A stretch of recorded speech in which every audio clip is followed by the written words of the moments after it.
ao mês de abril, meu mês favorito do ano, claro que é o meu aniversário, tá? Graças a Deus.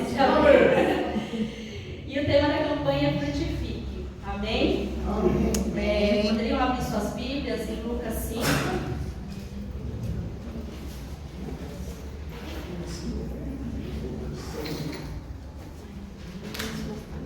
Lucas 5, do versículo 27 ao 32. Antes eu quero convidar a diaconisa Francinete para abençoar a vida.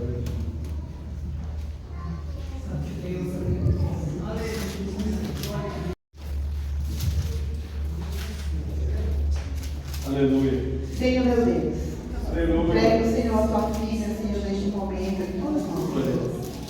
Senhor amado, que tu possa usá-la, meu Pai, que possa, Senhor, que ela possa, Senhor amado, falar, Senhor amado, transmitir, Deus, a tua palavra, Pai eterno, a todos nós, a essa igreja, Senhor. Que o teu Espírito Santo, Senhor, use a tua serva, Senhor, e que fale, Senhor, aquilo que nós estamos, Senhor, precisando ouvir.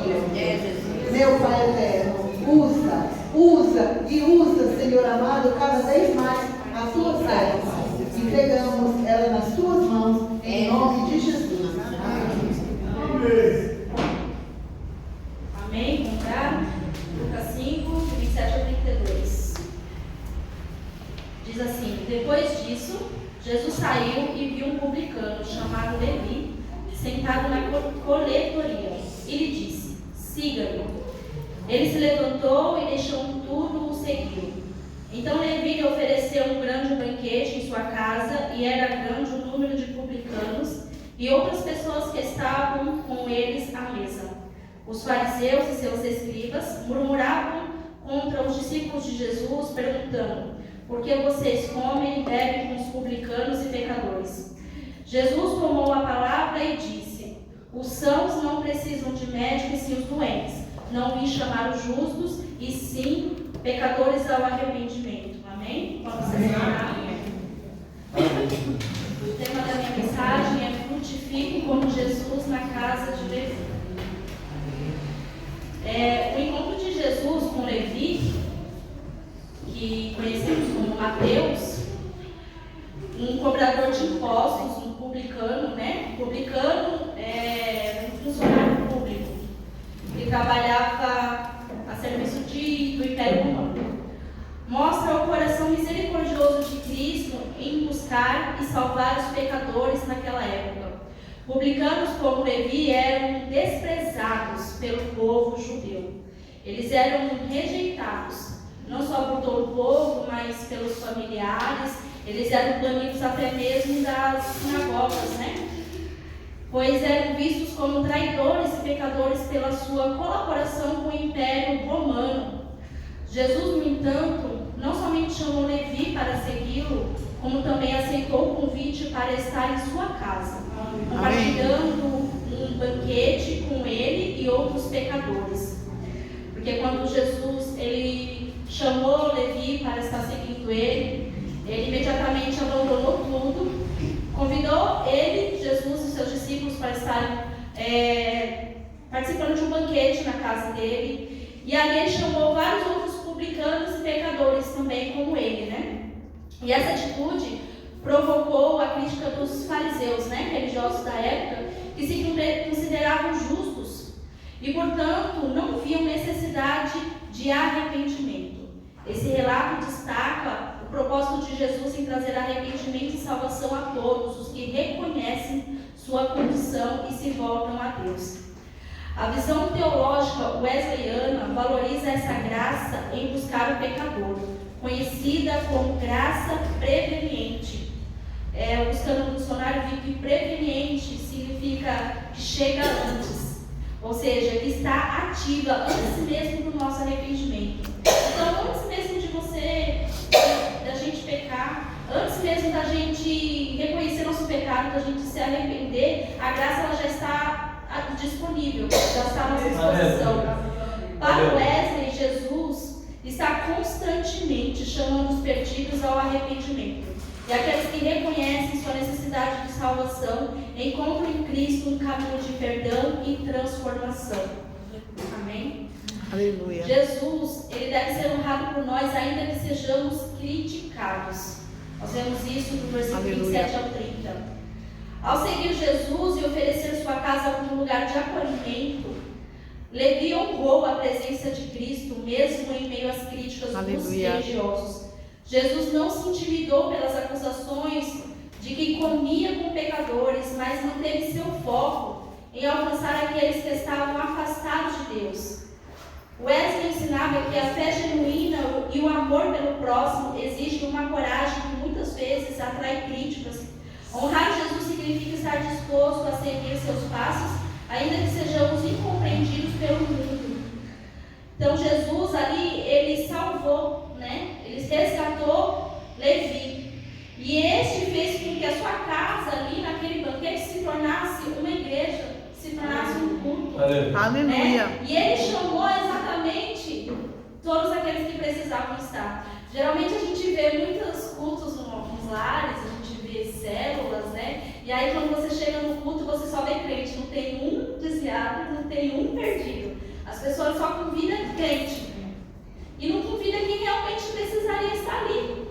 Quem precisaria realmente estar ouvindo aquela palavra, né? É bom a gente convidar os irmãos para um culto, né? Mas às vezes o irmão já tem a igreja dele, o irmão já tá bem na sua fé. Mas ali Levi não. Levi ele chamou exatamente os que estavam perdidos, como ele. Porque ali Jesus resgatou ele.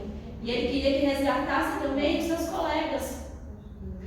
Então, como ele, né? E acredito que muitos ali também foram impactados pela mensagem de Jesus Cristo. Apesar que na Bíblia não diz, mas eu acredito que muitos ali também se converteram a Jesus. Aleluia. Levi, ele não se escondeu na sua fé. Mateus 10, 32, Mateus 10, versículo 32 e 33 diz: portanto, qualquer que me confessar diante dos homens, eu confessarei diante de meu Pai que está nos céus. Romanos 1,16 diz: porque não me envergonho do Evangelho de Cristo, pois é o poder de Deus para a salvação de todo aquele que crê. Levi, imediatamente, a primeira coisa que ele fez foi dar um banquete, chamar todos os seus amigos e dizer o motivo pelo qual ele estava abandonando tudo. Muitas vezes a pessoa se converte, mas tem vergonha de falar, né? Fica escondendo, né? Eu muitas vezes, quando eu era nova convertida, eu levava a Bíblia dentro da bolsa, não levava na mão. E aí eu peguei e falei assim, não, isso está errado, né? Porque na escola, época de escola, eu era adolescente, né? E eu ia para a assembleia, e aí meus amigos falavam, virou crente, eu levava a minha Bíblia escondida dentro da bolsa. Mas Levi não. Levi, ele imediatamente ele chamou todos e anunciou no banquete. Foi por causa dele que eu larguei a Bíblia. Aleluia. Nós devemos honrar Jesus Cristo em nossa vida diária, mesmo que isso signifique enfrentar críticas e incompreensão. Devemos ser exemplo para a nossa família, mostrando que assim como Jesus, acolher as pessoas com amor no Evangelho. Devemos incentivar os nossos irmãos na fé a demonstrarem a fé com coragem, proclamando o amor e a salvação que Jesus oferece aos pecadores. Amém? Jesus mostra que os pecadores eles são justificados pelo arrependimento e fé nele. Versículo 31 e 32. Jesus esclarece que veio para os doentes, ou seja, para os pecadores que reconhecem sua necessidade de cura espiritual. Ele declarou: não vim chamar justos, e sim pecadores ao arrependimento. Uma pessoa que está doente, para ela buscar uma ajuda, ela tem que saber que está doente. Não é verdade? Ela tem que sentir pelo menos uma dor, um desconforto, algo visível no corpo, para ela entender, não, tem alguma coisa errada, eu vou no médico. Não é verdade? Porque a pessoa que está bem, ela não vai ao médico. Tem gente que nem ruim vai no médico, não é verdade? E aí a pessoa, para estar doente, ela tem que reconhecer que ela está doente. Para ela buscar um tratamento, ela tem que entender que ela está doente, ela tem que entender o que ela tem, né? Como é que eu vou tomar um remédio, fazer um exame, fazer um tratamento se eu não sei, eu não entendo o que eu estou fazendo, o que eu tenho?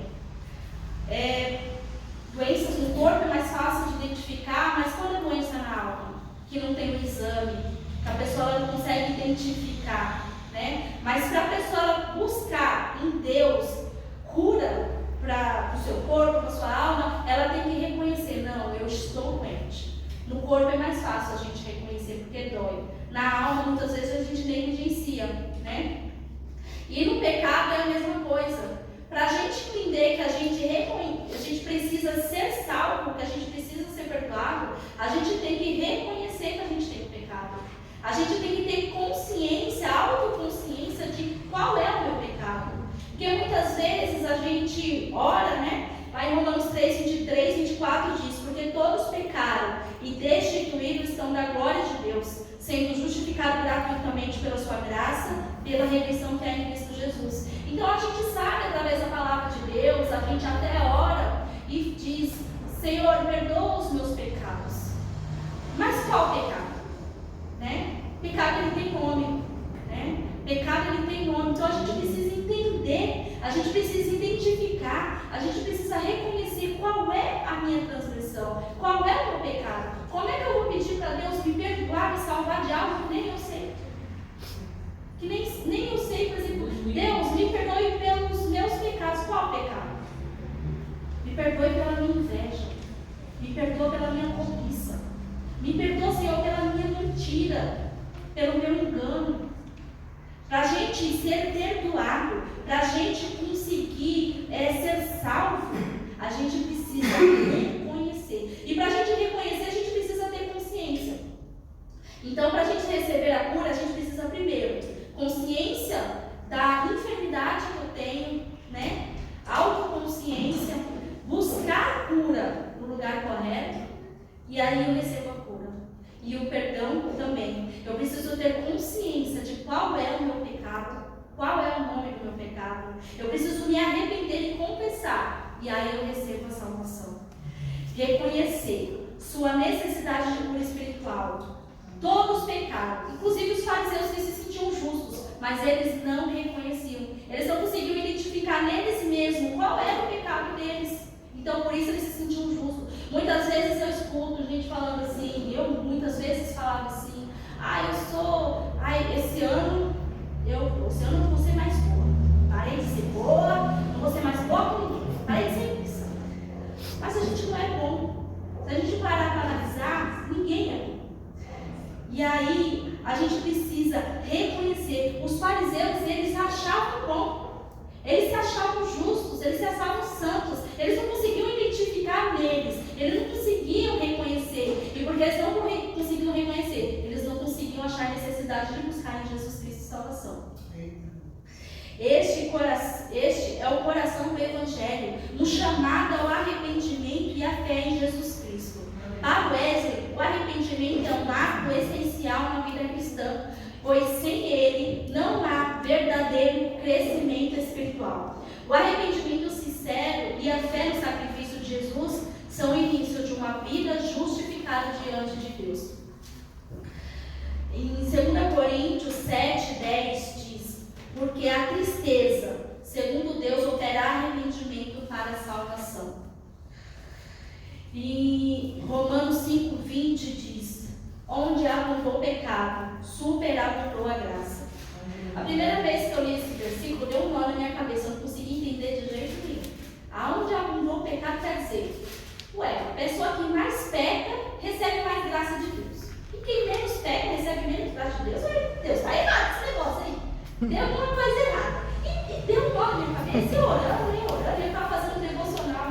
Eu sei que esse devocional demorou dias para sair. E eu ficava lá no papel e não saía. Até que um dia, eu orando, e Deus, ele me deu uma ilustração na minha mente.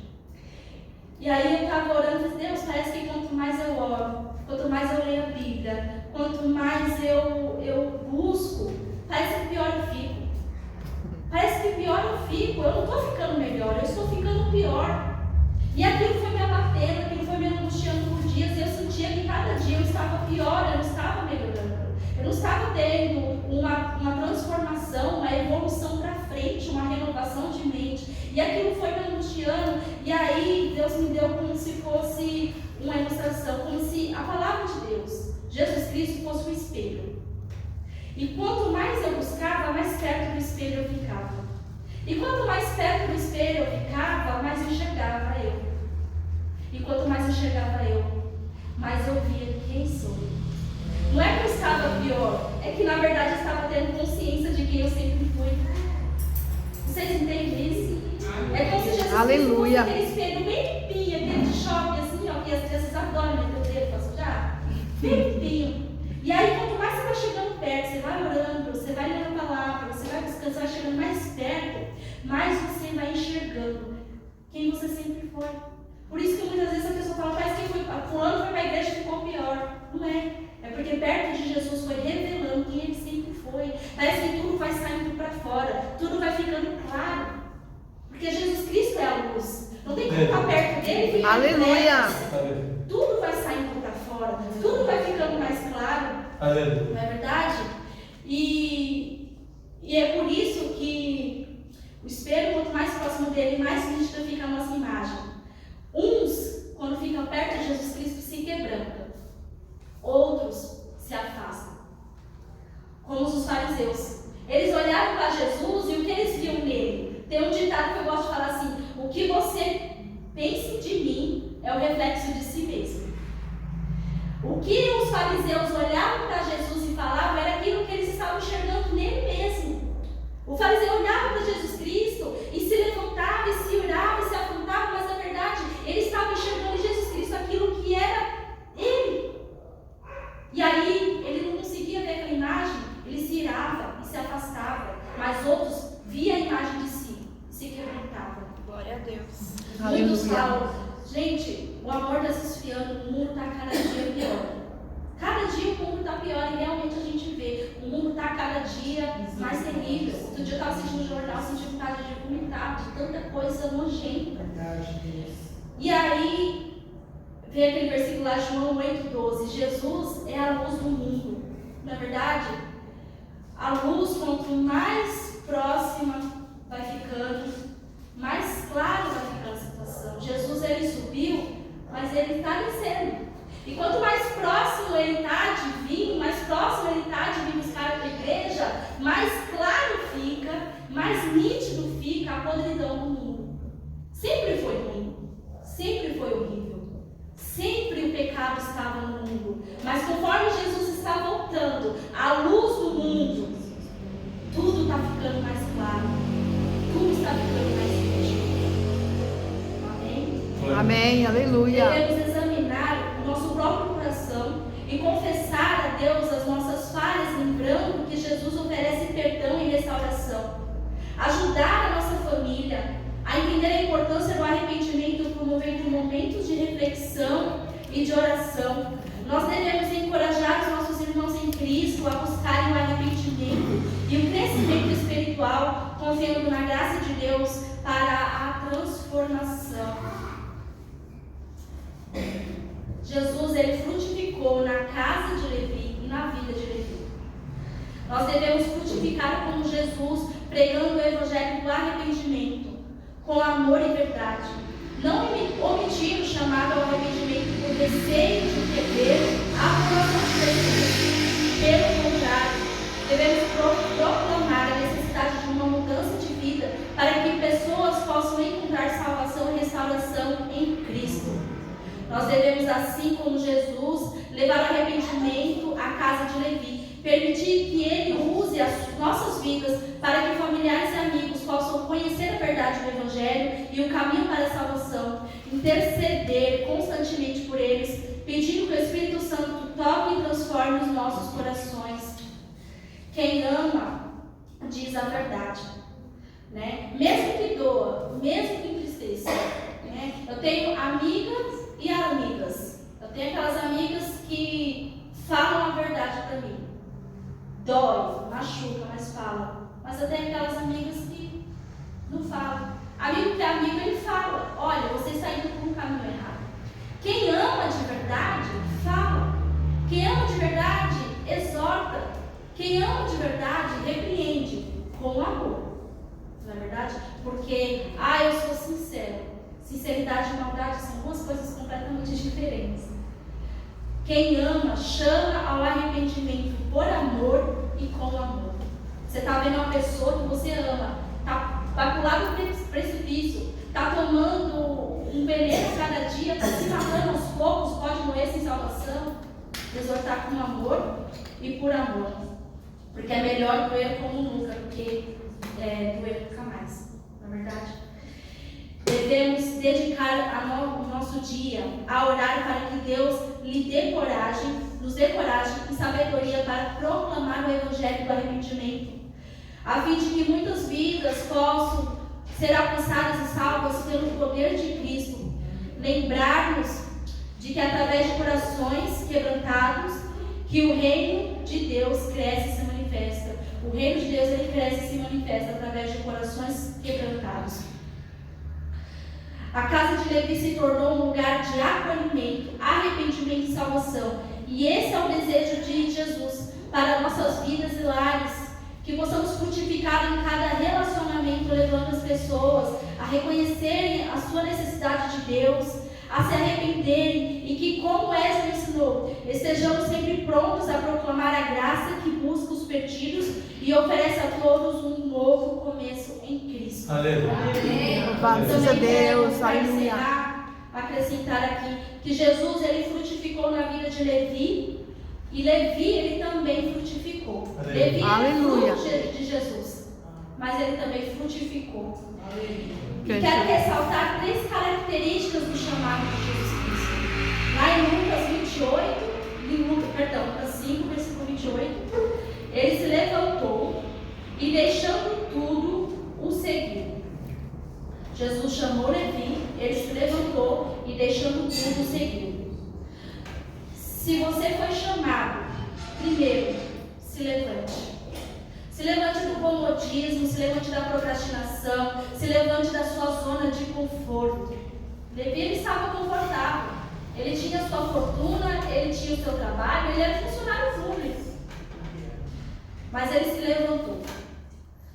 Se você foi chamado por Jesus Cristo, segundo, renuncie. Levi renunciou tudo. Todos os outros discípulos também renunciaram, mas a qualquer momento, assim como Pedro. Pedro, na primeira oportunidade, ele voltou a pescar.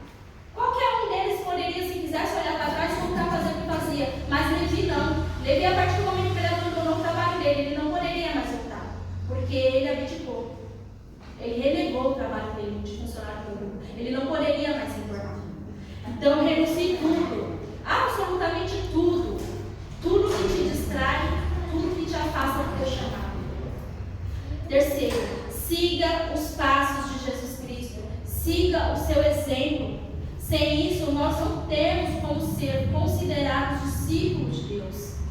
Se Jesus realmente nos chamou ao arrependimento, nós devemos nos levantar, nós devemos renunciar e nós devemos segui-lo. E para terminar, minha oração hoje é para que Jesus frutifique em nossas vidas e através de nós. Amém? Amém. Aleluia. Aleluia. Glória a Deus. Aleluia.